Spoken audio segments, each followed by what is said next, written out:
Longsor melanda Kecamatan Majenang, Kabupaten Cilacap, Jawa Tengah pada Kamis 13 November pukul 20 waktu Indonesia Barat. 2 orang ditemukan meninggal dunia, sementara 21 lainnya masih dalam proses pencarian.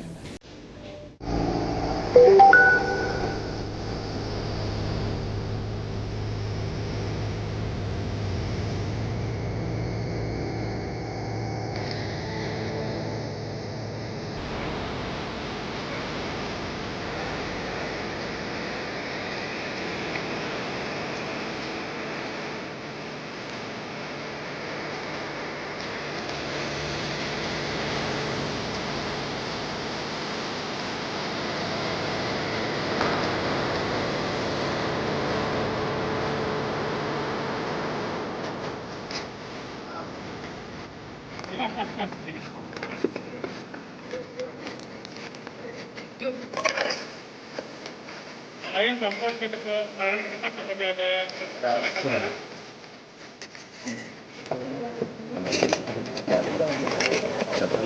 satu pastinya ada.